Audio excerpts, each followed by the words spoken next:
This is Ryan Hillier reporting for the NB Media Co-op from St. George Street in Moncton. This is one of the most highly visible areas for poverty in the city. We're here talking to people on the street because the government has just released its poverty reduction report. The report shows that poverty rates were on the decline for several years after peaking in 2015. Poverty rates plummeted at the height of the COVID-19 crisis because of the emergency financial support, such as the $2,000 monthly federal payment known as CERB. But poverty rates began to climb again after those supports were withdrawn. The pandemic led to calls for the government to implement some kind of guaranteed livable income or universal basic income payment. At a media conference for the new poverty reduction strategy, the NB Media Co-op asked if the idea had come up during consultations leading to the report. Yes, we did hear about it, a certain number of times. But the way that we've built the plan, where and our best answer to this was, how can we better connect people to the existing services? Because what we realized when people were referring to some of the temporary support that was there, it was all about income security, and that's why we have created an advisory committee that will look at income security. Couldn't some kind of a universal basic income or some other form of serious wealth redistribution address this? Minister Miles, I don't know if you want to say a word about it, but I can. Okay, there's a commitment from our government to look at the guaranteed basic income for people who are living with an handicap, and that's something that our minister has in her mandate letter, and she committed to do something. What we will need to do first is evaluate the cost, what it means, and then come forward with some potential options. For more about the new plan, the NB Media Co-op spoke with Shelley Petit, chair of the New Brunswick Coalition of Persons with Disabilities. She expressed cautious optimism that the government is heading in the right direction with this report. This new government really does want to hear what the stakeholders, the people with lived experience, are feeling and living on a daily basis. And that recognition is huge. And that also means that we finally have a chance to solve some things. Because when people are talking for us but don't understand what we're living, there's never a proper solution on the table. We'll go to that interview and uncut footage from the launch of the poverty reduction report in a moment. But first, some clips of people we spoke to on the streets about the government's report and what they think should be done. I like to see a reverse income tax. So when you make too little money, you get money back from the government every tax year. And lift the income tax exemption up to maybe about $24,000. And of course, send a lot of freeloaders home. We're all human, right? Some of us had hard times whenever we're younger, parents, problems with family and stuff, and that's what comes out in the long run. It's hard for people to find jobs too nowadays, too, I find. It's really difficult. Do you have a job? No, I'm just on EI, and I luckily have those people that live with me, or else I'd probably be homeless as well. It's three buildings they built over there, that's like $2,000 plus a month. Probably not even electricity included, right? You still got to pay power and everything. Like, that's totally too expensive, right? Yeah, it's complicated for sure. I mean, the idea of just giving somebody money, you're okay, is not going to work. Not for a lot of these folks. I mean, there are, of course, mental health issues, a lot of systemic issues that go back childhood, I'm sure, So it's complicated, and what's the answer? It's not so simple.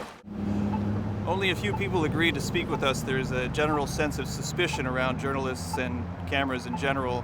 To protect people's privacy, we chose not to videotape certain things that we saw while we were out. We did speak with one business owner who runs a Taekwondo studio in the area who complained of graffiti and needles around the area. Now, he did say that the needle situation had improved a little bit. The feeling on the street is that the situation here is getting worse, and some feel that the government has given up on them altogether. For the NB Media Co-op on St. George Street in Moncton, this is Ryan Hillier. Hello, this is David Gordon-Koch reporting from Moncton for the NB Media Co-op. I'm on the line today with Shelley Petit, chair of the New Brunswick Coalition of Persons with Disabilities. And we're speaking today about the newly released plan to reduce poverty in New Brunswick. So, Shelley, first of all, were you part of consultations for the process leading up to this plan? Sort of. They held some roundtables last summer, and members of the coalition, as well as the executive, participated in these roundtables, but there was no direct, here's a white paper, what do you think, that happened in any way, shape, or form. But they did ask us for our opinions, and they are now calling us a prime stakeholder in this endeavor. So they are listening a bit. So that's a step in the right direction. And what did you think of the contents of the report itself? I mean, there's some good there. We made the list. Disabilities made the list. That's a great thing in New Brunswick. As we've tried to express to them, we are 35.3% of the population. We live, if you're on provincial assistance, you're making 46%, I believe it is, of the market basket measure. So this is like the minimum you need to live. Here's 46%. Good luck. And by the way, we know persons with disabilities need 30 to 40% more to live. So you're really making 15%, but good luck. So, but we did make the list. That's a start. That's recognition that we are a distinct group within that with our own requirements and needs. And we'll take that recognition and then keep pushing forward. And say more about this list. What is the list? What is this list, and what does it mean? A list of sort of their 10 priorities right now, or I think it was 12 priorities, 12, 14 priorities that they were going to focus on. And they were the basic, like housing, cost of living, youth. So they talked about very happy to see the school lunch program go in. Too many of our children are going to school hungry and lunch hungry. And when I was still able to work, I was a teacher, and you could see it. And that's what causes the behavior problems, especially in children with disabilities in the afternoon when they're hungry. This is going to allow more and more children to stay in school and have a chance to break free of that social assistance system, that terrible cycle that they throw us into simply because you have a disability. I can add too that it's been wonderful how quickly the government has responded. So we did write ESIC right off the hop and say, you mentioned near the end that people that want to be involved should reach out. So we reached out. They said, we have you on the list and we are going to be following up with you. And just prior to this, I received an email from social development, and they want to again talk to us about this and see where we stand and what we think of it. So those are good things. This new government really does want to hear what the stakeholders, the people with lived experience, are feeling and living on a daily basis. And that recognition is huge. And that also means that we finally have a chance to solve some things. Because when people are talking for us but don't understand what we're living, there's never a proper solution on the table. One thing that jumped out at me with this report was references to the pandemic and how poverty rates actually dropped significantly at the height of the COVID-19 pandemic because of the government supports that were in place. I think that was a reference probably in particular to CERB above all. Those numbers went up, the poverty numbers went up again after those supports were withdrawn. However, it stops short, the report stops short of actually recommending that those kind of supports be put in place again. Your reaction to that? What I guess we know that they're looking at it now. They are studying it, and I love being a study. They are studying it though, so they're looking at something along the lines of a universal basic income, increasing the social assistance amount, especially for persons with disabilities. We feel that it should be a separate category because our needs are more unique, with recognition that it does cost a lot more to live with a disability. If you need a cab to go to a doctor's office, you can do that for $10, $15. If a person in a wheelchair has to take a mobility transit service, that same trip could be $100. So what happens? You choose not to go. We eventually end up in the hospital at a very expensive cost. So something along the lines of a universal basic income will not only increase the money that goes into people's pockets, whether it's a person with a disability or a low income earner. It adds money back into society because people spend money in the community, which then creates jobs. It also creates taxes for the government. So it's a win-win for everyone. And it allows us to have more voice and choice over our lives, which we should have. It allows us to live healthier.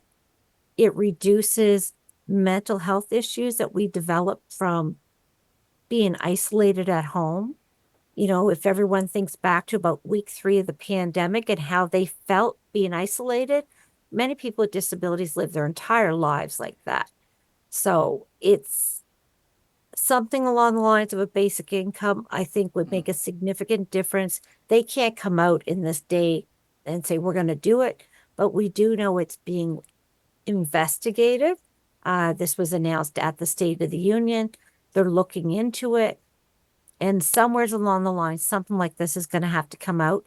And it's smarter anyways, instead of every year going back and looking at what are social assistance rates? What do we have to bring them up to cover this or cover that? Just go with the UBI. It's better for everyone. You know, I asked about the idea of a UBI during the media conference, and the official who responded said something to the effect of, we're considering this for people with disabilities specifically, although that it would not be a universal basic income, would it? If that would be a targeted basic income for a Yes. specific group. Probably not a bad idea to have a basic income for people with disabilities, but not exactly. It's not exactly a universal policy in that sense, is it? No. And we would fight that, one, because it's not universal. And secondly, in New Brunswick, about 30% of those, and social development would back this number up, about 30% of those who apply get into the extended benefits program, which is what is the disability support. So they talk about there's a raised rate for those with disabilities. It's an extra $100. Only about 30% of those with disabilities who apply get that. So if that was a targeted UBI for those, it would only go to those 30%. The other 70 would not get it. And that would create quite the mess between our communities. So who gets it? Those with very visible disabilities, when we know that 70% of all disabilities are invisible. And we already spend way too much time defending the fact that we have a disability because people can't see it. So they're going to have to think about that one a little bit longer. It seems like it probably creates more bureaucratic Paperwork and mess. and yeah, High people paying try- jobs in the government so they can say we put this much money towards disability, but when it all trickles down, people with disabilities get none of it or very little. Is there anything else that you would have liked to see in this report? I think that we need to put more money into helping out lower income earners with things like electricity rates. We know they're going through the roof in New Brunswick, with better transit, more universal transit across the province. Life is hard enough in urban centers, whether you're a person with a disability or low income. Get out to rural communities and forget about it. It's almost impossible. So we need to have more assistance there. And we need to allow people with disabilities, in this case, to have more voice and more choice in what they do. We need to allow them, we call it within housing, we need to afford them the dignity of risk to make choices, to say, well, but I want to live here with my friend. And everyone's going, but allow them that, because those mistakes are what allow us to grow and develop as human beings. It's a right that everyone else has gone through that seems to be often denied to people with disabilities, and other people make these choices. So, I mean, I'm glad they're still looking at poverty because we're not even close to eliminating it. The new government has already taken some steps, which is good. They're not just, we have to restudy everything because the last government got those figures. You mean the meals program for school children, for example? Yes. That's a great example. And I know that there are people say, well, they could just pay. No, there are families that are suffering too much right now. Let's get these kids fed. No child woke up today and said, hey, I want to live in extreme poverty and not eat today. No child said that. No child. And if we want to give them, we want these children to grow up and be contributing members of their society. We have to give them a chance in school to at least get through school, which we haven't been doing to date. So some changes were good. Some still need some work. But right now it's a new government. So we're going to say, give them the chance. We're going to give them the chance. We're going to work with them until they say, well, no, we don't want to look at that anymore. And then if they're shutting us out, then we're going to have to push back harder. But right now, if they want to work with us and they're trying to make things better, because we love our province too. We want to live here. We just want to live with some equity and some equality and dignity. And we want to be involved. And one of the places where they're really listening to us, and it wasn't really listed in that policy, but it will make a huge difference for people with disabilities to overcome poverty, is for those who can work to not be penalized for working. And we are working with social development and disability support services on that, because we referring have to, the lowest rates. This is to the reference to the so-called clawback of Yes. social assistance Yeah. when people, for any listeners or viewers who might not be familiar with this, it's part of your social assistance check is reduced if you have been working. And For working, yes. And it's a significant clawback. So, for example, if you work more than 7 hours a week, you're facing clawbacks. But it's not just the clawback from the check. Often, if you start to be able to work a little bit when you're feeling well, they start to threaten. You get threats from certain workers about, well, if you work much more, we're going to have to take away your health insurance or take away your housing subsidy. So then you go, okay, forget it. I'm just going to stay home and not work because it's just safer. So we need to stop that, and we need to make it so that people who can work do work and feel safe and secure at doing that, knowing that if they have a massive flare up or if things get worse, they can then stay home and not have to start from scratch. And also at the same time, not penalize those who cannot work, because not all of us can. And I believe this was reduced. This was partially reduced under the previous under the Higgs government. Yeah. But it's not It's completely. still not enough. It's not enough. So No. people want to see. I mean, to play devil's advocate a bit here, people might say, "Oh well, people are going to be trying to do to take advantage of the system and get and cash their social assistance check while also raking it in from some job." How would you respond to that? Okay, so anybody who wants to trade places with us any day of the week, have at her. Not a problem, because it won't take you long to realize that that's a pretty ridiculous statement.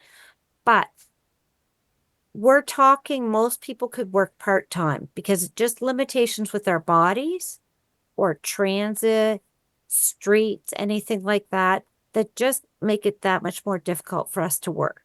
So let's say we're talking, we said to social development, look at 15 hours a week. That's sort of the part-time guys.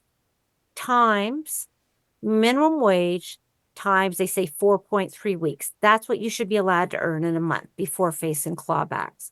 We're not saying let us work 40 hours a week plus get the social development check. We're saying at 15 hours, because right now it's about 7.2 hours you can work. Most employers won't hire people with disabilities for 7 hours. It's not worth their while. So go to that 15 hours. That will encourage more people to work. It will give us a little more money in our pockets, which is money we're going to spend in local businesses. It's good for everyone.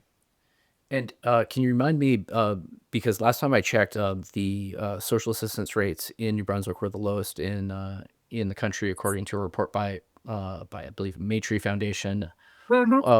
How much does a person with disability? I know that there's several different cases, depending on your family situation and stuff like that. But can you sort of paint a picture of how much one receives on disability? Right now, if you're in New Brunswick and you are part of the 30% who gets extended benefits, it's your check is considered to be $918 plus a $200 subsidy, so $1,118 a month to live off of. If you keep in mind that it takes us 30% more to live, that is the going cost, because we often need extra electricity if you need to charge a wheelchair or breathing devices or other pieces of specialized equipment, or if your hands don't work properly, so you have to buy pre-cut fruits and vegetables and food along those lines. It all adds up. So, if you took that 30%, you're dropping us down again to about $800 a month is your take home. Nobody in this day and age can live off that. And then is there any kind of federal subsidy amount? I mean, other than the things that other people in the country might get, like the child benefit or Social Security for seniors? No.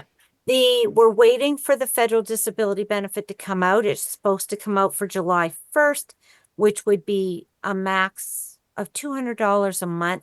That's on a sliding scale. So once you're making over, I believe it was $23,000 not working. If you work, they allow up to $10,000 before clawbacks, and it's a sliding scale of reduction. So that would be another $200 a month. And we are very pleased to say that this new government is working on signing a memorandum of understanding with the federal government. This was one of the things that kept the benefit at a $200 maximum, because governments were not signing a MOU stating that they would not claw this money back. And I don't blame the feds for not trusting certain provincial governments for not trying to take money that they were given to people with disabilities and put it in their own pockets. So we are one of the last provinces, but they are signing something now. And that gives me a bit of confidence that with some work, maybe that federal amount will eventually increase some. But so even with that, if we add it all up, I'm sorry, I lost track of the numbers a little bit, but I think they were around somewhere around $1,200 a month. So $1,400 with the disability benefit. It's pretty tight. If you're lucky, then you have subsidized housing, but certainly not everyone. And not everyone does. No. Let's say your mom lives in another part of the province and falls ill. You have to beg and borrow from friends so you could maybe get up to visit them. Or a friend that falls ill, or your child. Like, these are things that other people can just go and do that we cannot do because we are left to live in legislative poverty. And that's just not okay. And we're going to keep fighting tooth and nail until things get better, because nobody asked to have these. We did not ask for these disabilities. We just want to be treated with a little bit of respect and some dignity. And we're seeing some progress. It will never be quick enough for us, but progress is progress, and we'll take it. So it sounds like cautious optimism about the direction that this government is going in right now. Might be still sort of the honeymoon period for the Holt government, and giving the benefit of the doubt with this new plan. And anything you want to add before? Many of these ideas are not necessarily Liberal Party ideas. Some of these came from the Green Party and NDP, but they are more leftist style ideas that are saying we can't penalize these people. And if we work with them, we can give them a better life, which is going to make our province better. Okay, well, anything else to add before we wrap up, Shelley? No, I think, or the other big part of it is working with social development is looking forward to seeing some more training with staff. I think they've put an incredible burden over the last 15, 20 years on social workers to be experts and masters of trade for people from birth to death, right? From cradle to grave. That's a lot, considering there's like 2,000 recognized disabilities, plus all the problems with youth, plus with seniors. And there's some talk of going to more specialization so that maybe we have people who work just with disabilities and just with seniors and just with children, which we've been asking for. And I think that that alone will make a difference because you will not have to call back and call back and call back because nobody knows the answer. That is frustrating. And it's frustrating on a good day, let alone a bad day when you're in crisis or you're in pain and a flare up. So little things like that, the government is willing to listen to us on and are willing to start considering changes will only benefit everybody in the province. So, it is that cautious optimism, and we won't have a problem calling out when or if that time comes that we need to change it to, ooh, the cautious optimism is over and now we're peeved off, but we're hoping that won't come to fruition. Fair enough. Okay, well, thank you for taking the time. I've been speaking to Shelley Petit, chair of the NB Coalition of Persons with Disabilities. Thank you very much, Shelley. Anytime. Thanks a lot. Mais bonjour tout le monde. Mon nom est Stéphane Leclerc. I'm the Chief Executive Officer for the New Brunswick Economic and Social Inclusion Corporation, and we are very, very pleased to welcome you here today for the launch of the New Brunswick Economic and Social Inclusion Plan for 2030. Alors, merci beaucoup, beaucoup d'être là. On est très fiers de voir la salle pleine de personnes. On me dit qu'il y a environ 120 personnes en ligne aussi. Alors, bonjour et bienvenue aux gens qui sont en ligne. Thank you for being there. To our virtual guests who have taken the time to be with us today. I'm supposed to have a clicker for the PowerPoint, eh? All right.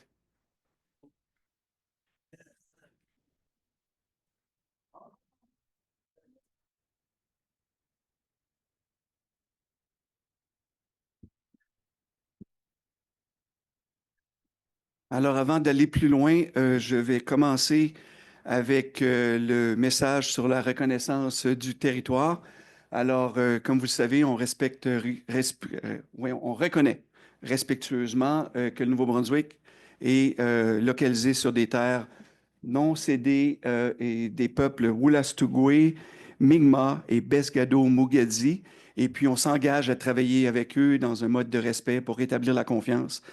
Et je tiens à vous dire aussi que la Société d'inclusion économique et sociale du Nouveau-Brunswick, avec notre conseil d'administration et nos réseaux, on s'est même engagé à aller plus loin que simplement une reconnaissance de territoire, mais on veut travailler avec les peuples des Premières Nations, des communautés indigènes du Nouveau-Brunswick pour justement rétablir la confiance et travailler avec eux parce qu'on est très conscient que le taux de pauvreté dans les communautés des Premières Nations est quasiment le double qu'à l'extérieur des Premières Nations. Alors, on va faire des efforts additionnels pour travailler avec eux. Notre conseil s'est engagé à ça et toute l'équipe aussi, et on va y mettre beaucoup d'efforts.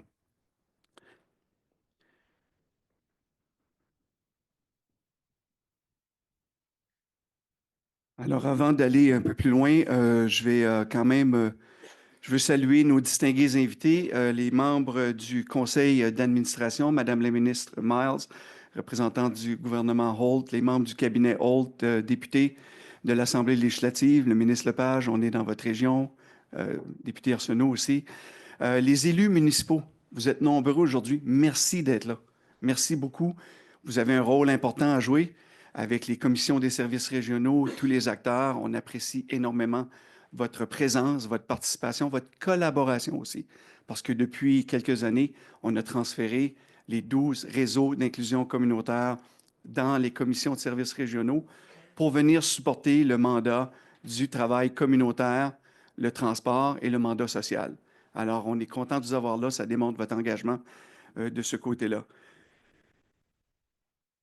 Les membres de notre conseil d'administration, il y en a quelques-uns dans la salle. Je vois Paul qui est là, des anciens membres de conseil.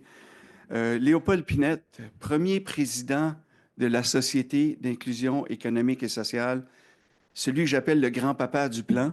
Il était là en 2008, 2009, 2010, quand on a créé le premier plan. Today, we're going to show you the fourth edition of this plan. But Leopold was there since day one, and he's still supporting us and working with us and talking to the board and many people throughout the province. Les membres d'ERIC, des commissions des services régionaux, Yannick, Betty-Anne, merci de nous accueillir chez vous, sur votre territoire, et je dirais même chez nous, parce que moi aussi, je suis un gars du Restigouche, fièrement. J'ai grandi à Kedgewick et j'ai vu tantôt le maire de mon village, Éric Gagnon, qui est ici. Bonjour, Éric. Merci d'être ici, comme bien d'autres élus municipaux.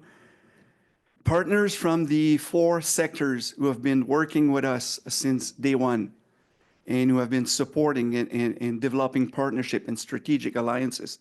Thanks for being here or being online today and for your great support over the years, which has been a continual.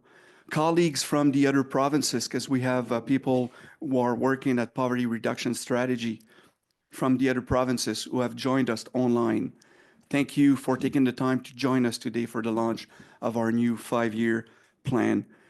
Members from the National Committee of the Advisory, members of the National Advisory Committee for Poverty, thank you again for being there. Merci d'être avec nous aujourd'hui en ligne. On apprécie beaucoup, beaucoup. Et encore une fois, aux participants virtuels, merci d'être là. Membres des médias qui êtes présents, merci. On apprécie beaucoup votre présence. Assez pour les remerciements ou les mots d'introduction. On va passer dans l'action maintenant. Mais avant d'aller un peu plus loin, je vais vous expliquer qui on est, qui est la Société d'inclusion économique et sociale du Nouveau-Brunswick.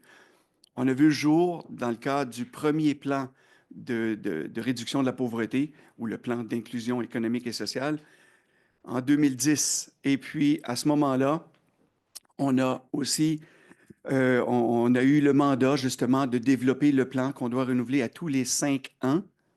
Et puis, aujourd'hui, on est là pour vous annoncer le nouveau plan.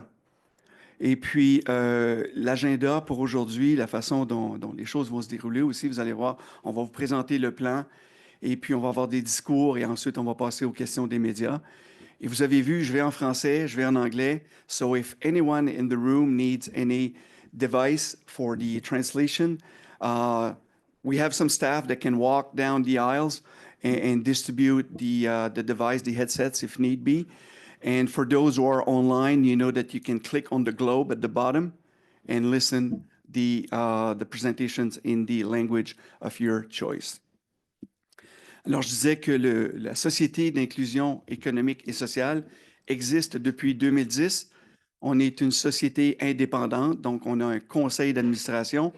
Vous allez entendre des membres de notre conseil vous parler dans quelques minutes, prendre la parole pour vous parler de leur expérience en tant que représentants des 4 secteurs.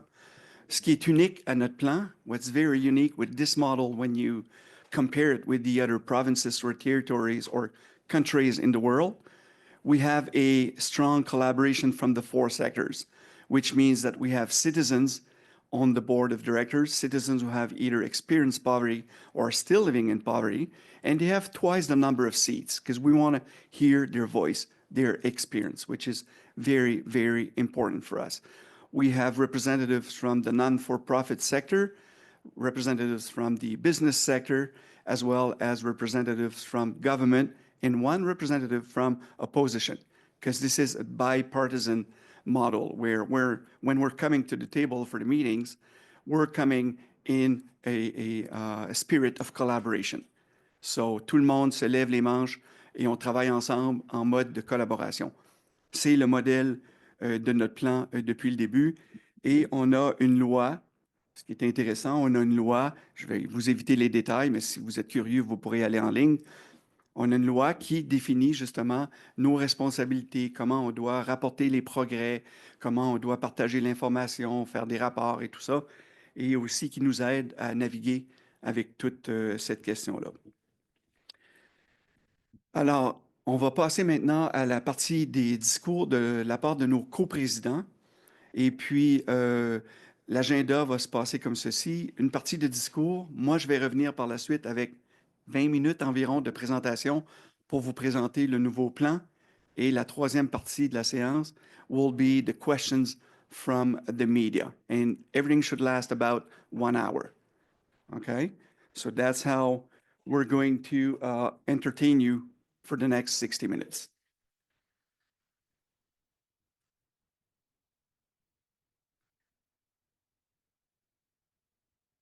Okay, I'm going backward.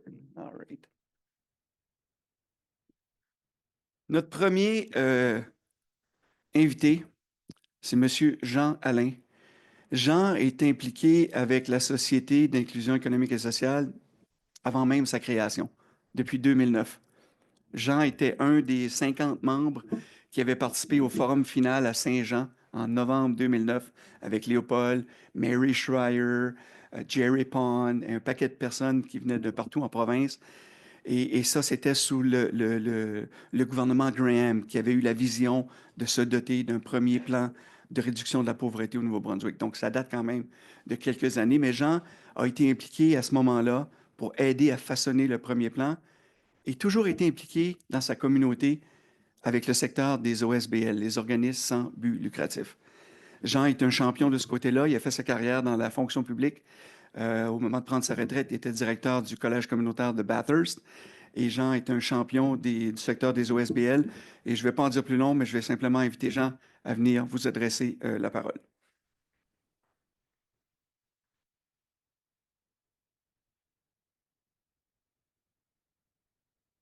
Oui, bonjour. Comme Stéphane l'a dit, mon nom c'est Jean Alain. Je suis coprésident du conseil d'administration de la Société d'inclusion. Premièrement, je désire remercier sincèrement tous les gens qui ont participé au processus d'engagement public du printemps dernier. Pour savoir que c'était un processus qui était quand même assez intégré, avec beaucoup d'occasions de participer. Et il y a beaucoup de monde qui ont participé, ce qui est un signe de l'implication. Vos commentaires ont façonné l'orientation des 5 prochaines années et ont fait ressortir la bienveillance des personnes néo-brunswickoises. En tant que représentant du secteur des sans but lucratif, je désire souligner l'importance du secteur dans la mise en œuvre du plan d'inclusion sociale, économique et sociale. En fait, c'est un partenaire de premier plan. Les organismes sans but lucratif constituent un élément clé car il offre une expertise directe en matière de développement communautaire et de prestation des services essentiels à la population dans les régions. Je veux aussi mentionner l'importance dans le plan d'avoir porté une attention particulière aux besoins des régions rurales autant que les régions urbaines. Ne pas penser qu'on puisse produire la même chose dépendant des régions.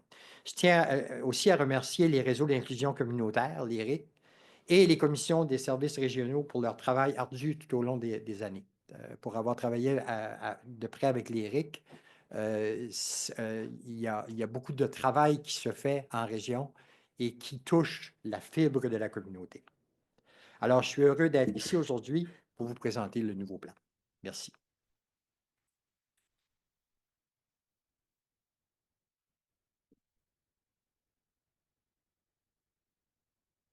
Merci beaucoup, Jean.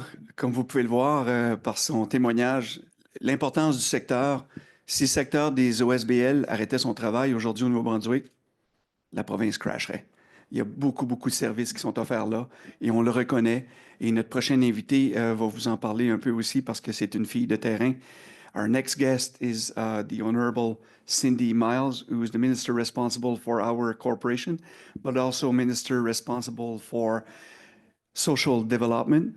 And before joining politics, Minister Miles was a champion into the community world where she led many files and especially the last one was with Partners for Youth, where she did put a lot of dedication. And for those of you who had the chance to speak to Minister Miles, she's real. She wants to help, and she wants us, and we've been there, but she wants us to work even better and more with the community sectors, and that's an engagement that we've made into this plan, even before she joined us last fall as a new minister when she came to politics. So, Minister Miles, floor is yours.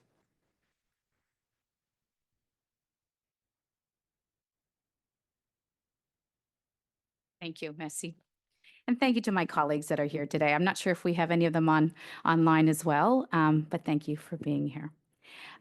Bonjour, je m'appelle Cindy Miles. Je suis la ministre du Développement social et la ministre responsable de la société, inclusion économique et sociale. I'm very humbled to be here this afternoon to take part in this important announcement. Je suis heureuse d'être ici. Je vous remercie de votre présence aujourd'hui. Although some of you may not know, I'm here a lot more than you think I am, but usually going about 60 miles per hour along your, along your beautiful trails on my snowmobile. It's a beautiful part of the province, and I enjoy coming here and look forward to coming here as much as I can. So anytime an invitation, please extend. Tackling poverty and eliminating obstacles to ensure every New Brunswicker can fully thrive is a cause that's deeply meaningful to me, to Premier Holt and to our entire caucus. Premier Holt regrets that she couldn't be here today, but I believe that she has sent a virtual message to share with us today. And I really hope you're not relying on my technology to show that. Okay. Premier Holt. Maybe.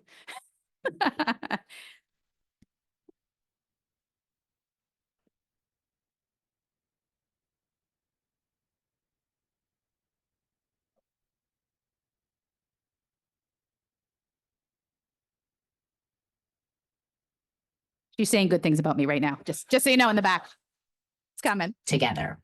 Je veux remercier la SCES pour cet exercice complet et exhaustif d'engagement des Néo-Brunswickois et Néo-Brunswickoises. Plus que 5000 personnes, des mille et des mille de commentaires, des mois d'engagement et événements pour créer ce nouveau plan. Puis j'ai pris connaissance du plan. And with this new plan that is focused on basic needs and well-being, on income security, and on people-focused service delivery, the New Brunswick government is committed to connecting our citizens to what they need in order to live with dignity alongside the team at ESIC. Ce plan harmonise de nombreux points avec le plan de notre gouvernement axé d'améliorer la qualité de vie de nos gens. Nous avons réussi dans nos premiers 100 jours de notre mandat à réaliser plusieurs actions prévues de notre programme et le travail n'arrête pas là.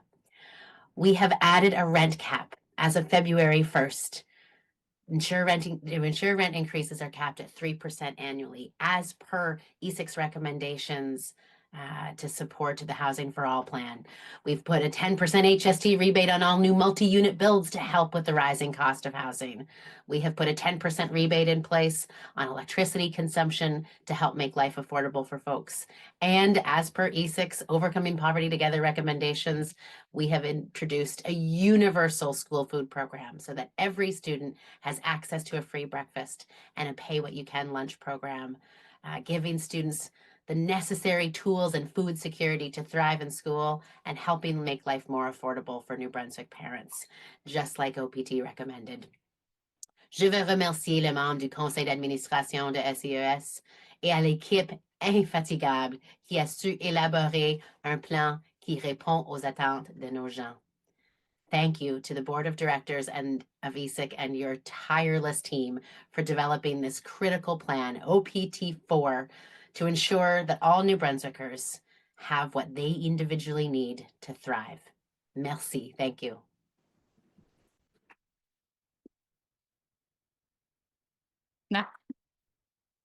Not sure more I can say to that, but I'm going to try.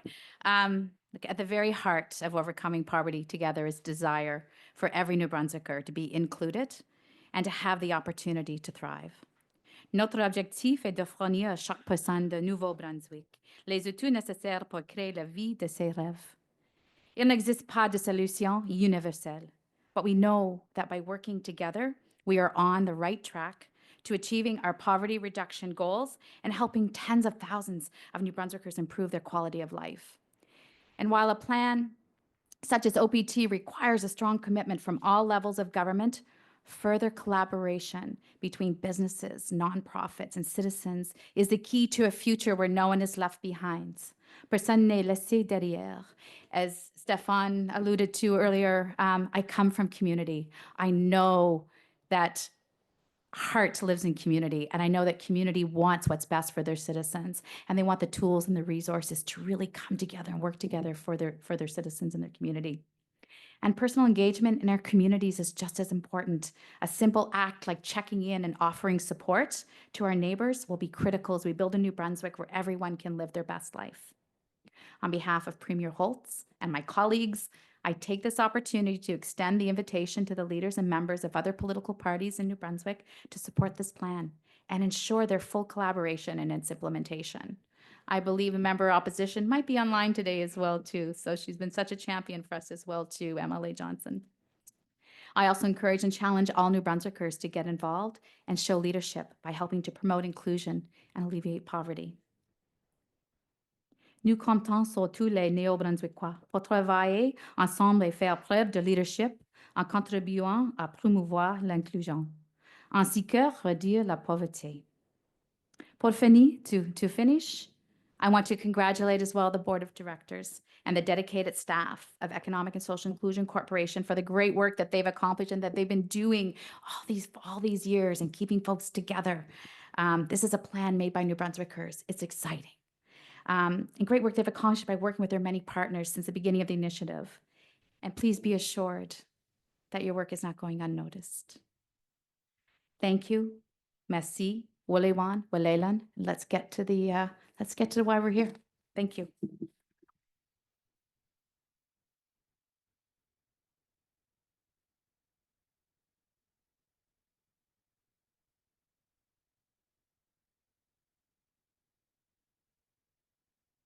Thank you very much, Mr. Miles, for those very nice words.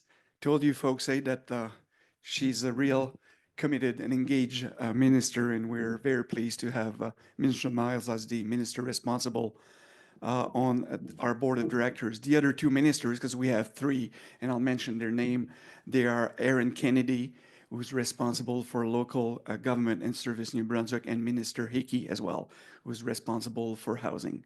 So three very, very good and engaged ministers, which is a very good fit with what we're trying to achieve with poverty reduction.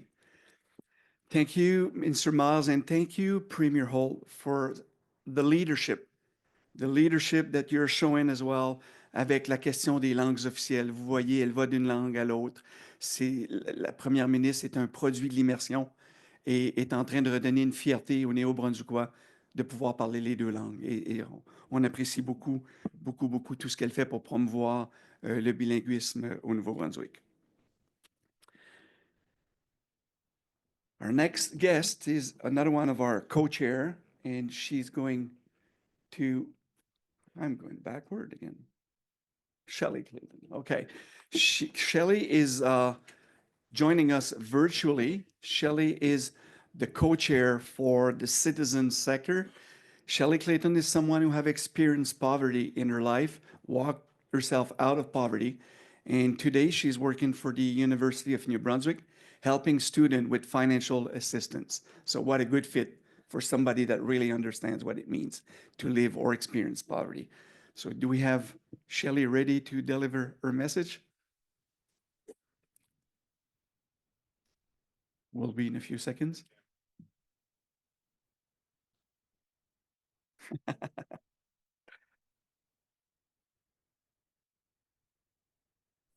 Hi, everyone. I mean, sorry I couldn't be there today, but I appreciate the opportunity to talk with everyone virtually, so thank you.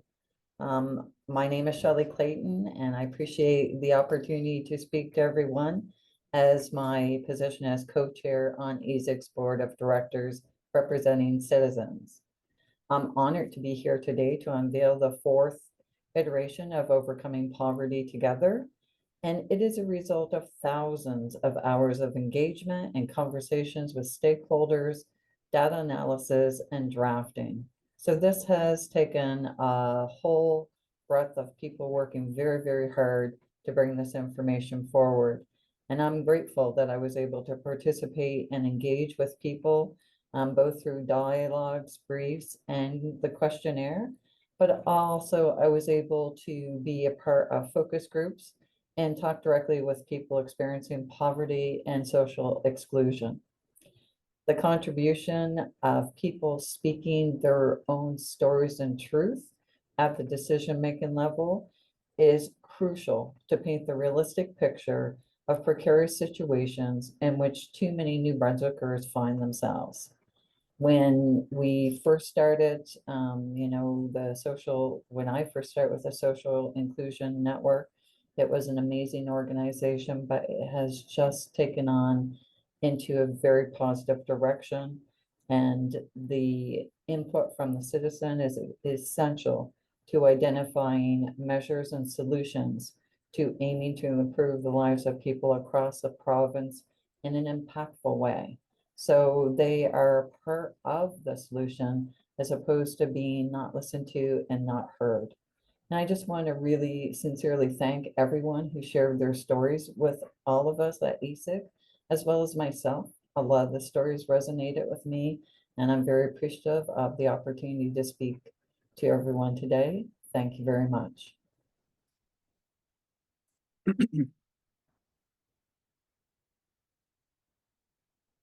I could dance, but probably not a good thing. Thank you very, very much, Shelley. We always appreciate listening to your good words. Notre prochain invité, avant que je commence la présentation du plan, c'est quelqu'un que beaucoup d'entre vous connaissez.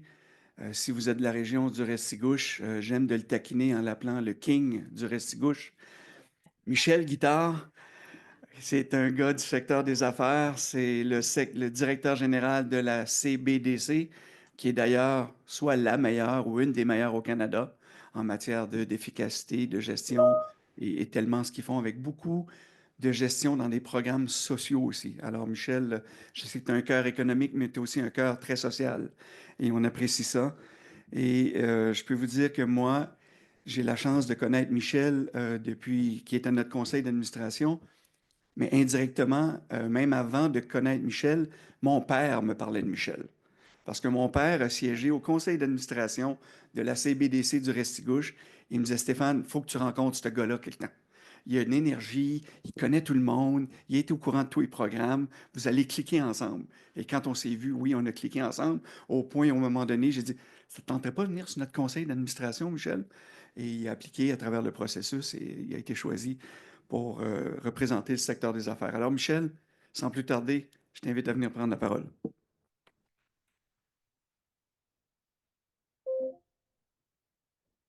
Merci, Stéphane. Il m'a pas rajeuni, je suis un peu il a l'air son grand-père. Là, il a l'air son père, c'est pas si bien. Avant de commencer, merci beaucoup à toute l'équipe et au ministère de livrer le plan ici au Restigouche aujourd'hui. Ça nous touche. Puis moi, en étant membre du conseil d'administration, ça me fait plaisir de vous accueillir d'être au Restigouche. And thank you very much, Mr. Miles, to come at the Restigouche and this morning to visit the Center for Youth, and it's very appreciated because I don't think in the last 30 years the Minister of Social Development come at Campbellton to visit the installation we have. Thank you very much.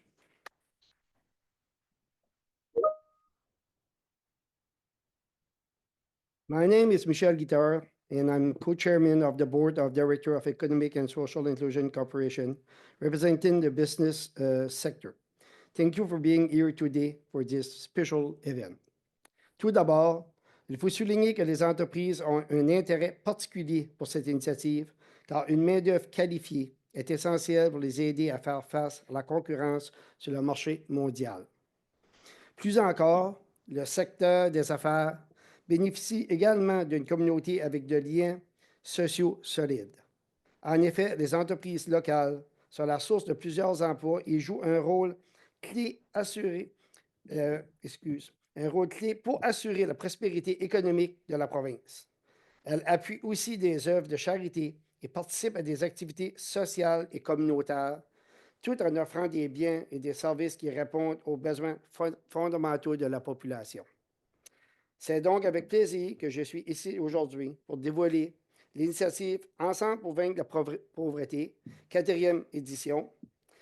And I want to congratulate all the employees, Stéphane and your team, of the Economic and Social Inclusion Corporation and everyone involved in the process for the incredible work accomplished over the last year. Thank you very much.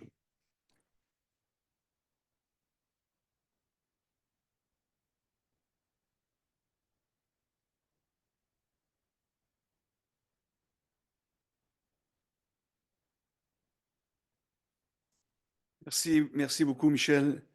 Un travail, oui, un travail ardu, mais un travail qui n'aurait pas pu se faire sans le conseil, les partenaires, les réseaux, les commissions et tout le monde qui ont partagé. Je vais entrer dans les prochaines minutes dans la présentation du plan, justement, et on va vous présenter de l'information, les mesures, vers où on s'en va pour les 5 prochaines années. Mais avant de débuter, je veux juste prendre le temps de vous expliquer comment on a monté le plan.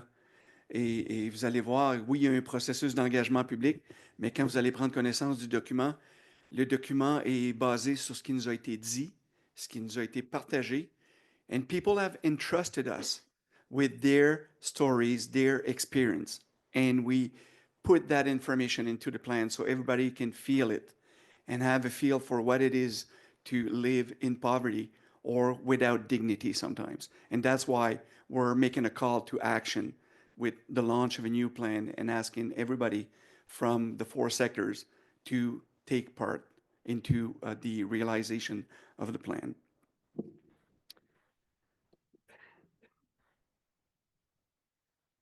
Alors, on commence. Processus de renouvellement. Vous avez entendu nos invités vous dire que ça prend un certain temps, beaucoup d'efforts sont mis là-dedans. Encore une fois, on n'aurait pas pu faire ça tout seul sans la collaboration de tous nos partenaires.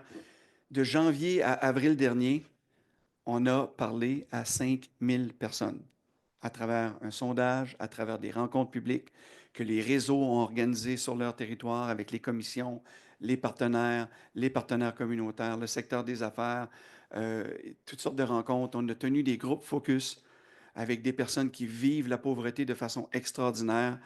Et comme vous le savez, on est tous à risque de vivre la pauvreté. Hein? Souvent, on va dire on est à un chèque de paye de peut-être vivre la pauvreté. Et dans le contexte économique que l'on vit présentement, c'est encore plus réel et encore plus difficile. Alors, on a pris le temps de solliciter tout le monde. 5000 personnes se sont engagées avec nous pour nous partager de l'information. Donc, c'était beaucoup d'informations. On a compilé tout ça, on l'a analysé, on a retourné voir nos partenaires, les réseaux, d'autres partenaires communautaires, notre conseil d'administration, and then we presented them with potential actions. When we started, and you're going to see today, there's 16 priority action into this new plan, but we could have had 1,000, believe me, based on the number of times that we've heard some comments regarding housing and transportation and income security and so on, and food security and so on. And what we have decided to do was to go forward with a plan that is not a duplicate of an existing plan, neither nor something where we would recreate something that already exists, but we've tried to become an added value to existing strategies, plans, or solutions that exist out there, and making sure that everything that is not part of the plan, the 984 other potential actions, are going to be delivered to the decision makers of those sectors that can take action on those other 984 potential actions. So you're going to see 16, but we're going to make a call to action to all of the sectors within not only today, but over the next 5 years. And we will deliver what we've heard from the citizens who have, once again, entrusted us with their lived experience on how they are experimenting poverty. Alors ça, c'est le processus. On avait prévu lancer en janvier. On est la mi-février. Quand même pas si mal pour des détails techniques, mais on est là aujourd'hui. On est très content. On va pouvoir entrer dans l'opérationnel. Notre président, Jim, tantôt va vous glisser un mot là-dedans. Mais on est prêt à entrer dans le mode opérationnel maintenant.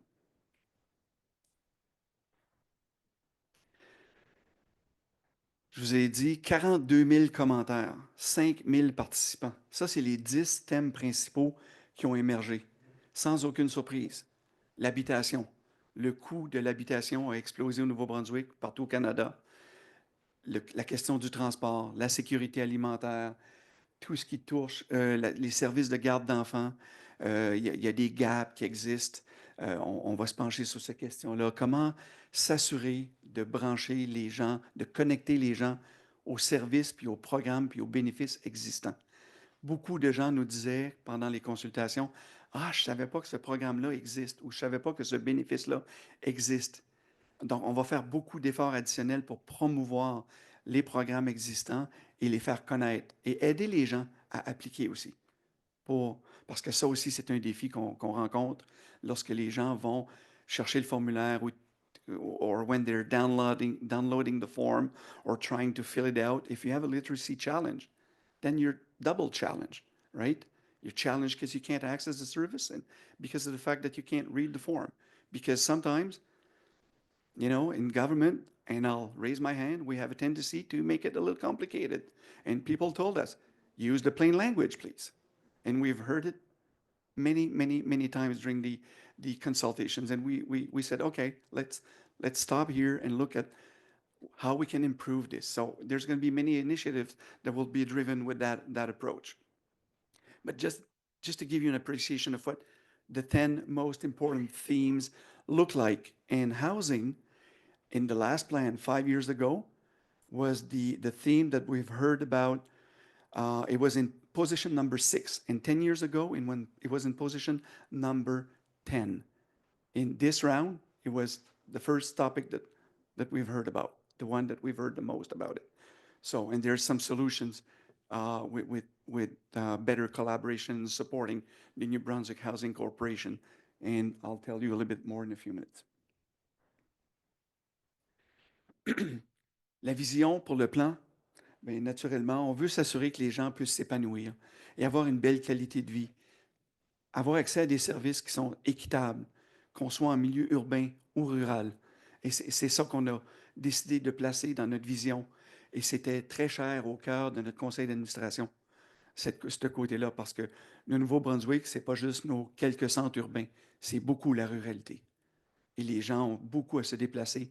Et on s'est dit, est-ce qu'on peut faire mieux pour apporter les services vers les gens? Et on va se pencher là-dessus dans la nouvelle stratégie. L'objectif, the goal, is to reduce poverty by 50% by 2030. And that's based on the 2015 target that we had, and it aligns with the National Poverty Reduction Strategy, as well as the United Nations Sustainable Development Goal. So we kept the same goal. Why? Because we haven't reached it yet. 2 years ago, when we got the numbers from the Canadian Income Survey, at that point, in 2021 and 2022, we reached the goal. But since then, the numbers went backwards because of the economic crisis that we're in. You know, and it wasn't a surprise. But we believe that we can get to that level back by 2030 by keeping the same goal. And the board has already committed, if ever we reach the goal prior to the date, we'll set a new goal. That's a commitment that we've made with the board before, and that's something that we're engaged to do if need be. Alors, les 16 mesures.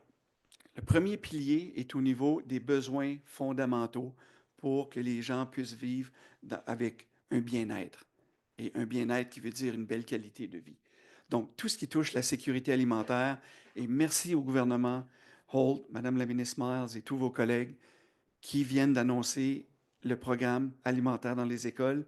J'étais à la conférence de presse la semaine dernière et encore d'en parler aujourd'hui, j'ai des frissons. C'est quelque chose que notre conseil d'administration travaillait depuis 10 ans avec les partenaires sur le terrain. C'est maintenant une réalité. Non seulement pour les petits déjeuners, mais aussi pour les dîners. Alors, wow, bravo, merci beaucoup. C'est tout un accomplissement. On ne va pas arrêter là. On va continuer de travailler avec les partenaires qui veulent faire mieux en sécurité alimentaire. Je vais parler dans tous les détails, mais dans l'annexe B du plan, on vous a déjà partagé des mesures du plan opérationnel. Et tout ce qui touche la sécurité alimentaire, il y a des trucs là. Au niveau du transport, là aussi, on va continuer dans la même veine, mais on va focuser beaucoup sur le transport accessible pour les gens qui ont des défis de mobilité. il y a des régions qui sont déjà là. Et je vois nos amis du Nord-Ouest et de la péninsule acadienne et de Kent et de plein d'autres régions qui travaillent avec les commissions des services régionaux et qui sont en train de s'attarder à cette question-là présentement. Et il y en a d'entre eux qui sont déjà là. Il y en a d'autres qui y aspirent. Donc, nous, on va travailler avec eux pour les aider à y arriver au niveau des 5 prochaines années. Du côté des services de garde d'enfants, you won't be surprised with the daycare programs. It's quite a challenge for any family to pay the fees for the daycare programs that exist. There's a lot of programs in place, but there's a lot of people as well who said, I don't qualify for the assistance programs. Can you revisit the thresholds? And we have a commitment from the department responsible for early childhood to take the time to sit down with us and revisit the threshold. So that's very good. That's one very interesting component. The other piece of this is the summer care gap. You know, since COVID, what we've noticed is there's a lot of organizations who used to provide summer camps that can't do it anymore. They don't have the capacity, you know, which creates a gap in the communities. So we will take the time with our partners to sit down with the daycare providers and say, can you, instead of all, you know, providing your camps within the first month of July or during the month of July, can you, you know, maybe some organizations do it in July, the other ones will do it in August, try to spread it out in your region. So, and there's many potential actions that we've already started to talk with a few stakeholders and partners that we will take the time to look at. Everything related to housing, I told you it was the first topic that we've heard the most about. We have committed in the plan to work with the New Brunswick Housing Corporation to look at their thresholds as well. And that's something that they want to take time to sit down with us because they have many different thresholds. Thresholds when people are applying for assistance programs, where the programs are not all aligned or the thresholds are different. You know, we would like to have a common threshold. If you're living in poverty, you shouldn't be treated as I live with poverty because I'm earning less than 25,000. And the next program, it's like if you earn less than 39,000, you qualify. This one is 24, 27. Can we all talk the same language? That's where we're trying to aim with the next plan and the departments and the programs that we will look at together. So that's our commitment. And also we have a fund to support social economy, where a percentage of our fund will be dedicated to support social housing into the fund that we have made available with our partners. So that's our commitment with this plan. We've heard a lot about health, where the low-income earners not having either insurance coverage or the capacity to pay the premium for different programs that exist. So we're going to look at it closely, again, with the partners and stakeholders and see if there's something that can be done. And we believe that there's things that can be done because we've looked at good practices in other provinces or territories or around the world, because that's what we do as a job as well, to do a scan of what's going on and what are the best practices and pay special attention. Because not every employer can pay the programs. But what if we had a cost-shared program? And that's the kind of things that we want to dig in and evaluate as we will move forward with the new plan. Les programmes d'aide aux médicaments, on avait réglé ça dans le premier plan de réduction de la pauvreté. Le programme existe toujours. Les programmes ont évolué et là aussi, les seuils ont besoin d'être revisités parce qu'il y a des gens qui disent des fois, je bénéficiais du programme, avant je pouvais me le payer, maintenant avec le coût de l'épicerie, c'est plus possible pour moi, j'ai dû abandonner ma couverture et là quand je vais acheter mes médicaments, ça me coûte un bras puis 2 jambes et je peux déjà pas les payer. Alors, qu'est-ce qui se passe? Ils prennent pas leurs médicaments. Donc, c'est inacceptable dans une société comme la nôtre. On va se pencher là-dessus aussi pour voir qu'est-ce qui peut être fait. Alors ça, c'est le premier pilier. Je vais passer au deuxième, puis si vous me permettez, je vais prendre un petit coup d'eau.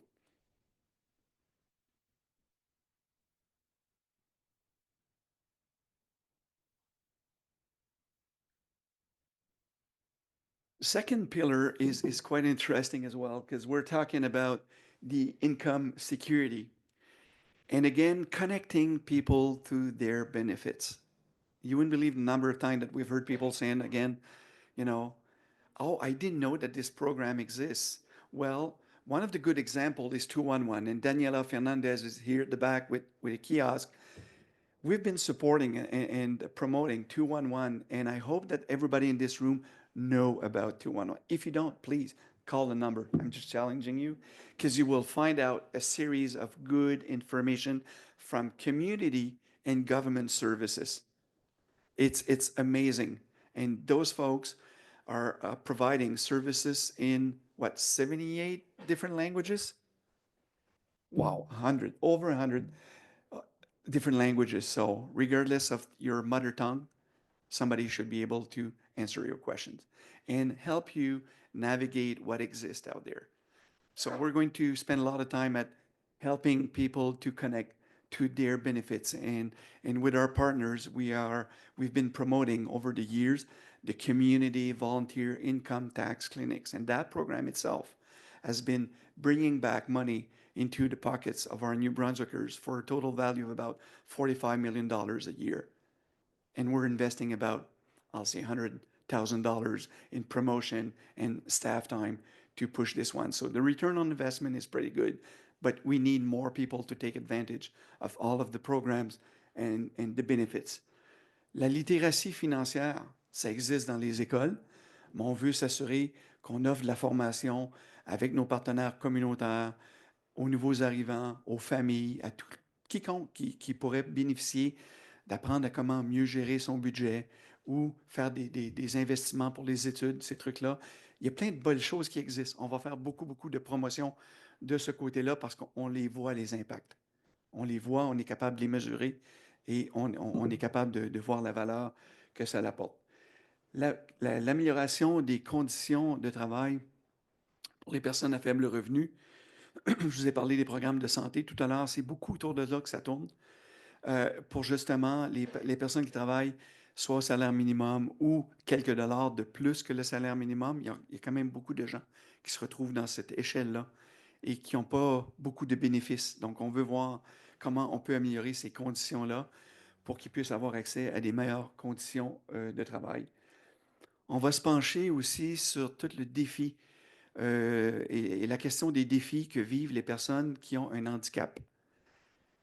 Souvent, ces gens-là sont confrontés avec une incapacité de pouvoir intégrer le marché du travail, alors qu'ils sont pleinement formés, ont plein de capacités, mais il faut aider nos entrepreneurs à pouvoir être prêts à les accueillir et pouvoir faire aller un petit peu plus loin pour justement pouvoir bénéficier de cette main-d'œuvre-là qui ne demande pas mieux que de pouvoir travailler. Fait qu'on va travailler avec Inclusion Nouveau-Brunswick. J'ai vu Danny Soucy ici tantôt et d'autres partenaires avec le Bureau du Premier ministre pour les personnes handicapées, avec qui on a déjà des engagements pour travailler avec eux parce qu'il y a plein d'argent et de programmes qui sont laissés sur la table, faute de pouvoir, encore une fois, en prendre avantage. Donc, on va beaucoup, beaucoup travailler en collaboration de ce côté-là. L'examen des seuils d'exemption, c'est les thresholds que je vous ai parlé tout à l'heure.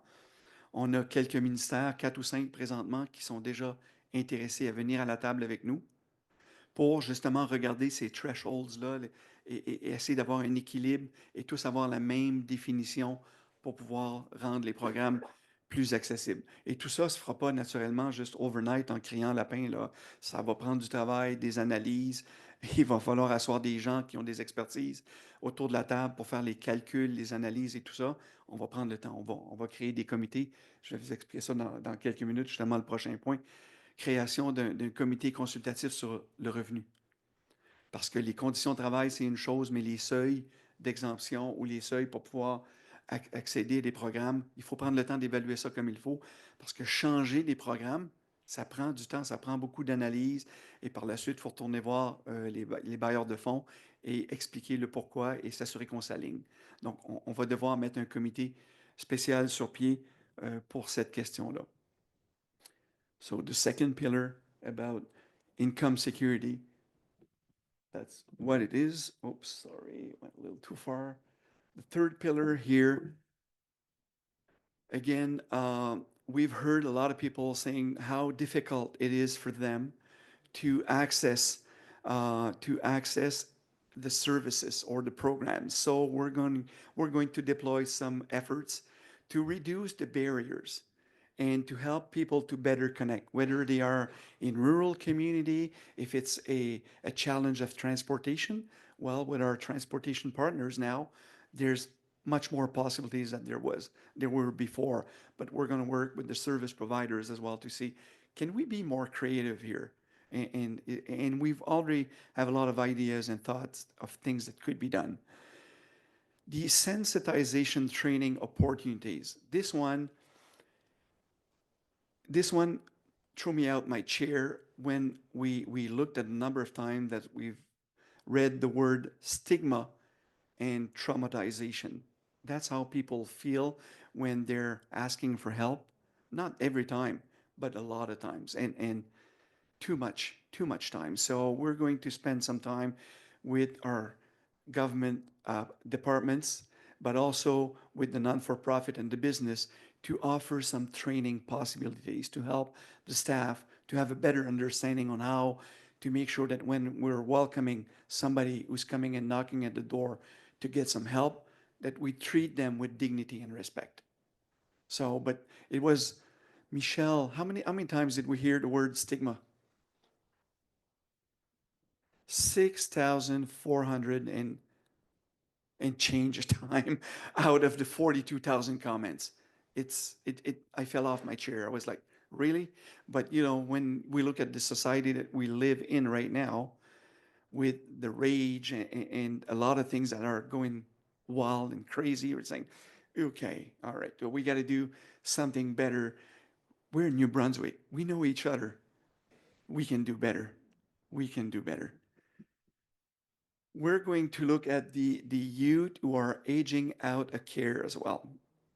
Because, the youth are living into the foster homes are getting assistance until the age of 18. When they turn 19, it's like, good luck, Joe, and we wish you a happy life. Well, there's things that needs to be done. What if they're not ready? And we've heard it a lot during the public consultations. So we want to work with our stakeholders and see how we can do better. And we know that we can do better. And we have a couple of departments, the Department of Social Development and Post-Education Training and Labor, and the Housing Corporation as well, who said that they're willing to engage and do something for employment, education, and housing, which is awesome because that will secure these youth as well to move forward and have better chances not to fall in poverty or get back into poverty if they've experienced poverty before. So we're going to put a special focus on this one. La dernière des 16 mesures, et non la moindre, vous m'avez entendu dire au début de la présentation comment le travail du secteur des organismes à but non lucratif, vous avez entendu Jean en parler tout à l'heure, est important.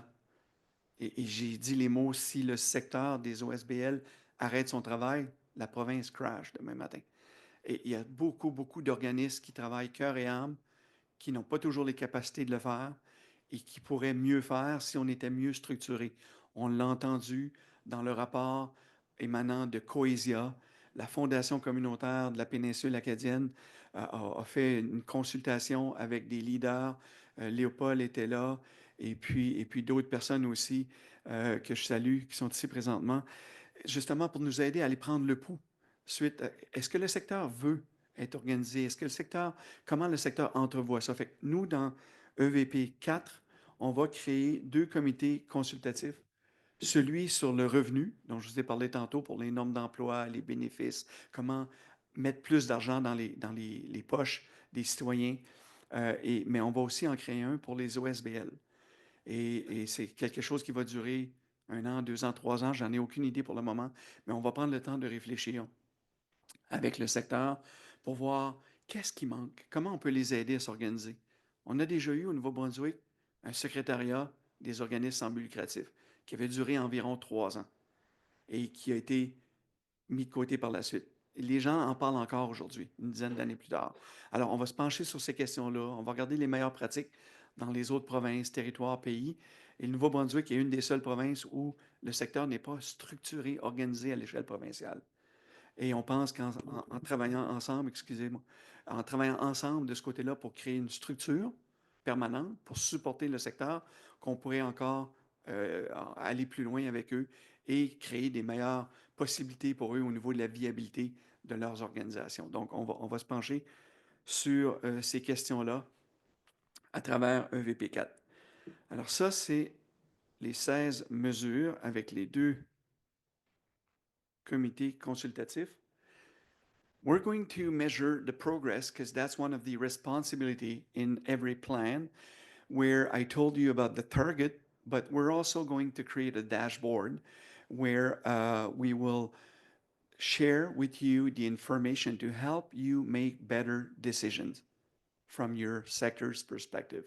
And there's a lot of things that will be published on that new dashboard, which will keep you up to date with the best available information for housing, transportation, employability, and whatsoever. There's a series of those which have been identified into one of the appendices in the plan, which I'll invite you to look at.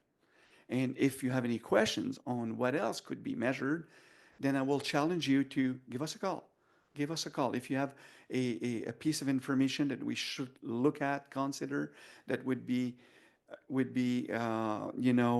interesting for us to consider and put out there, we're willing to do so. We want to put the best available information in your hands, in front of you, to help you make the best decision. This plan is also about alignment and regional collaboration. You've heard that word quite often, with especially now since the last few years, with the expanded mandate of the regional service commissions, where they're talking a lot about alignment and regional collaboration. And we need to work better as a region, as every region of the province. And there's 12 of them. And New Brunswick is a small province.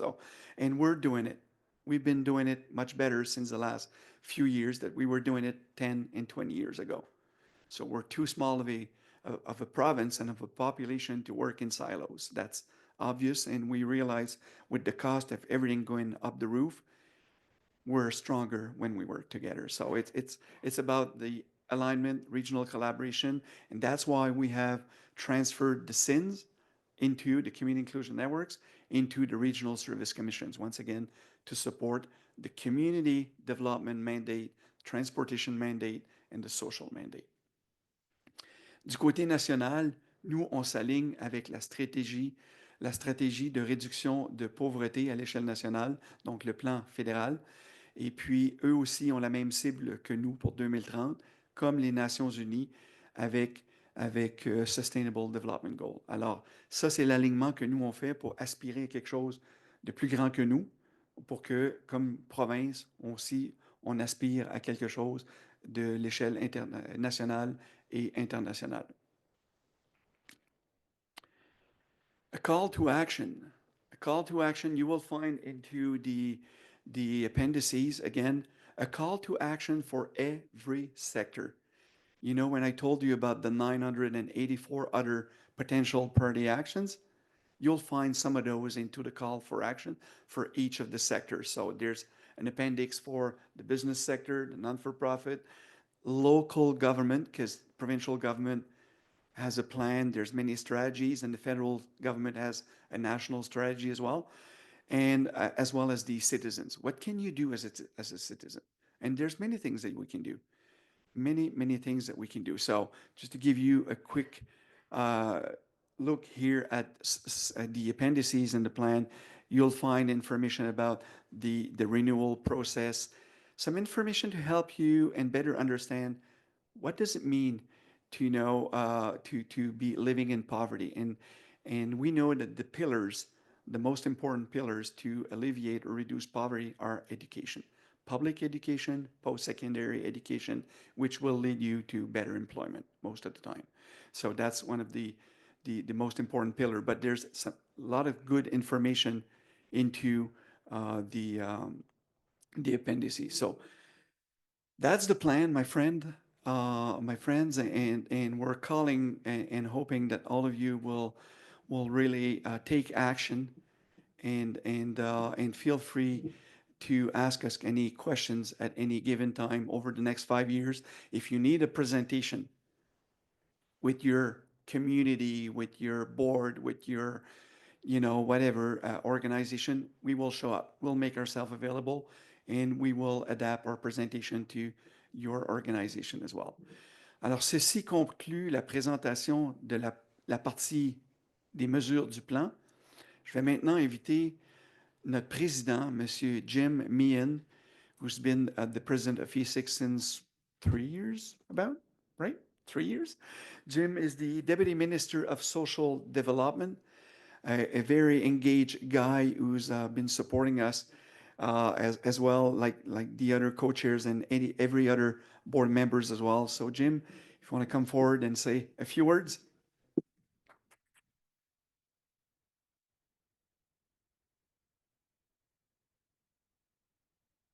Yeah, I'm standing between media questions and you. So I wanted to first of all, je veux vous remercier pour être ici aujourd'hui. Excuse mon français si c'est pas très bien, mais c'est très important. When I look back at the vision that Stefan showed up on the board, and I had to rewrite it down, it's about helping people build a good life with equitable, access to services and a best chance to flourish. I mean, that's what it's really all about. And, we all can't do it all. And so social development in our department, we do a little bit. And I do just want to correct something. I know that Stefan said we need to do something around the children the age out of care. We actually, our new act came in January of 2024 and actually allows us to now work with children 19 to 26, youth. And actually, I would say I'm really proud to say with collaboration with PEDAL, we had 26 children and youth that were in care actually attend post-secondary in September. That was funded through a collaboration between social development and our partners with post-secondary education and training and labor. So that's huge because again, like Stefan said, how do we help people get out of poverty? So I just want to finish with thanking everybody for being here today. I would like to thank Jean-Alain, Stefan Guitard, Stefan Leclerc, of course, Minister Miles, and all of you, and especially that I'm really proud of the work that the team did to pull this together with all of the work. And I think this is a really good starting point to now to measure the actions and how we're making out. So thank you, and I'll now turn it over to the media for questions.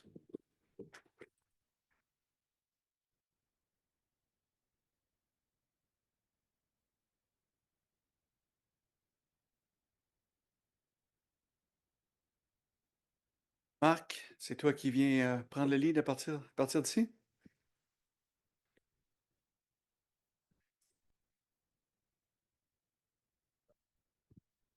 Il est bon, hein? Yeah, it's my boss.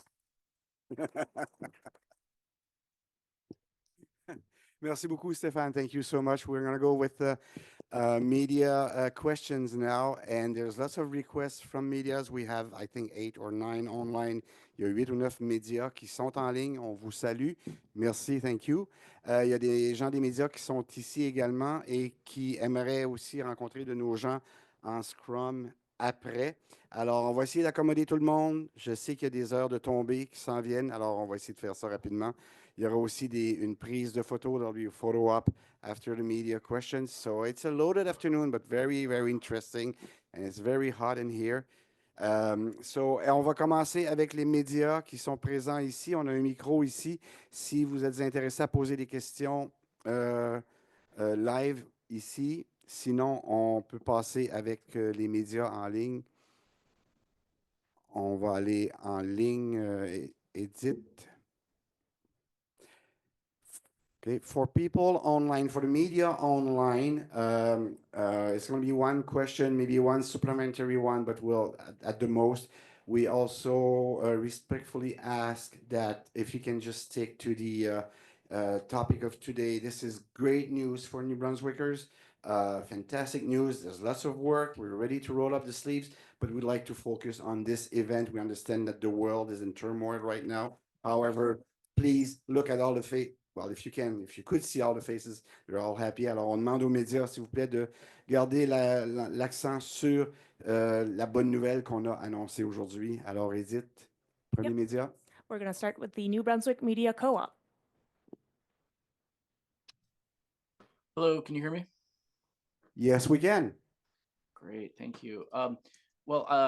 I scanned the report, and one thing that jumped out at me was there are a few references to COVID-19 and how poverty numbers initially plummeted, reflective, quoting here, of pandemic-related income supports from the federal and provincial government. As these supports were withdrawn, however, the poverty numbers began to climb again. So I'm wondering, during your public engagement, did you hear calls to simply reinstate these programs, and did you consider recommending that? Stéphane, je veux répondre, oui. Okay. And if you guys can also maybe specify who you would like to answer, we can work it out here as well. But if a specific person, just let us know. Merci, Stéphane. Thank you very much for the question. Yes, we did hear about it and a certain number of times, but the way that we've built the plan, and our best answer to this was, how can we better connect people to the existing services? Because what we realized when people were referring to some of the temporary support that was there, it was all about income security, and that's why we have created an advisory committee that will look at income security. If I could just ask a follow-up, you mentioned the need to increase awareness of existing programs. One of the presenters, maybe it was you, mentioned that sometimes government doesn't make it easy to access these various programs that exist. Couldn't some kind of a universal basic income or some other form of serious wealth redistribution address this? Minister Miles, I don't know if you want to say a word about it, but I can. Okay. There's a commitment from our government to look at the guaranteed basic income for people who are living with an handicap, and that's something that our minister has in her mandate letter, and she committed to do something. What we will need to do first is evaluate the cost, what it means, and then come forward with some potential options. Okay, thank you. Thank you. Edith, le prochain média. Yep. All right, so we have Anna Mandan, I believe, with Global News. Hi there. A number of these kind of things for the next 5 years will involve a fair amount of money, both from the province and for businesses and municipalities that want to kind of get on board with this. How will that work? Minister?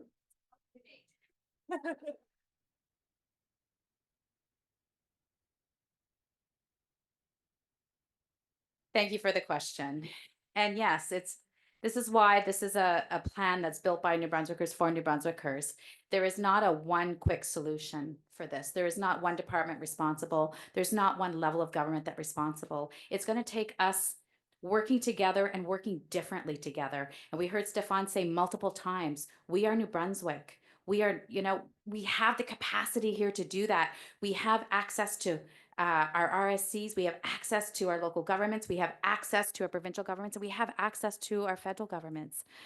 It won't be easy, but what we've been doing in the past isn't working like it should. We need to do things differently, and we need to do things together. And this is a government, along with my colleagues, that we're committed to doing things differently and doing things together.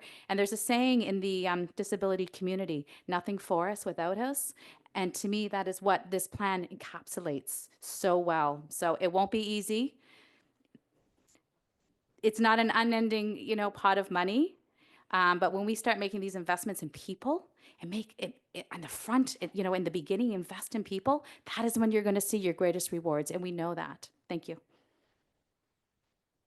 I have just a quick follow-up. I know that we're kind of facing a period of financial uncertainty regarding U.S. tariffs.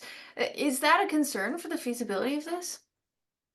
It's a concern for everything. It's a concern for every sector. And again, it goes back to all of us working together. As Mark said earlier, let's concentrate on today and this really great news and all the things that are possible going forward. We are working hard as your government. My colleagues are here. We're working hard. And we have a premier that's at that table that is really advocating hard with other provincial partners across the country to make sure that we are doing all we can to protect New Brunswickers. We need to, and I'm keeping, investing in New Brunswick. So yes, I hear what you're saying about tariffs. We all do. But we don't have a choice. We have to do this. People are depending on us to do this. And as a community, we can do this, and we will do this.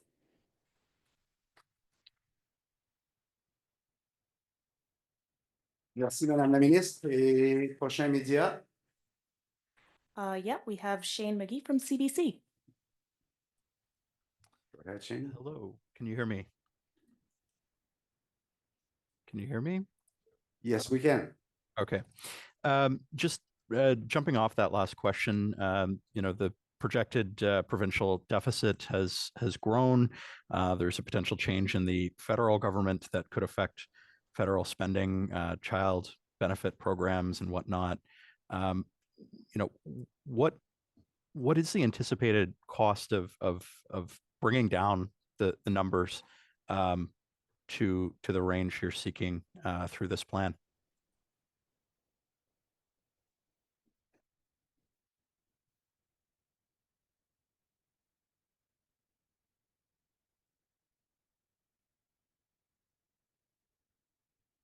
I'll say very good question. Honestly, I don't have the answer to with a specific number. What we committed to was to do a better job, as Minister Mal just said, at working together, promoting what exists, and making sure that we're connecting the dots and most likely connecting people to their benefits. That's the best answer I can provide you to this question. All right, thank you. Just to follow up, there's a few years. All right. Oui, prochain. Yep, and we have Scott McAfee. Hey, Scott. Hey, Scott. Hey, I didn't ask to speak, but that's fine. Congratulations on the great plan, and it looks good, and it's nice to see where it's going.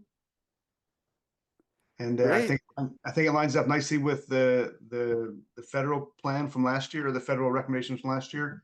And we just returned from 10 days on the road in Winnipeg, Scarborough, and Quebec City, and all the actions you propose and really line up. So great work, and nice to see that the work of overcoming poverty together is continuing. Thank you very much, Scott. Stefan here.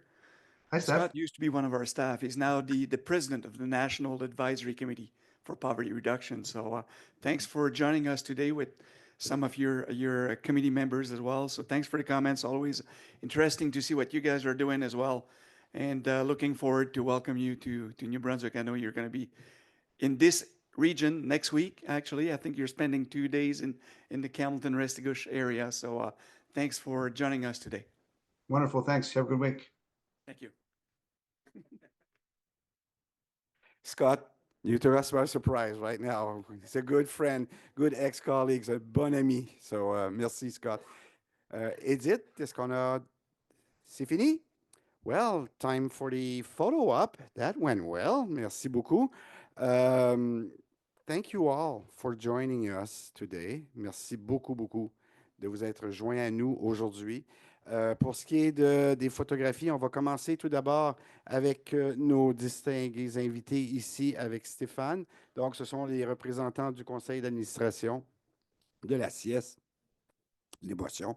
Et je ne pense pas qu'on a d'autres membres du conseil dans la salle ici. Il y a Paul. Ben oui, Paul. Mon Dieu, comment puis-je oublier mon chum Paul? Excuse-moi, Paul.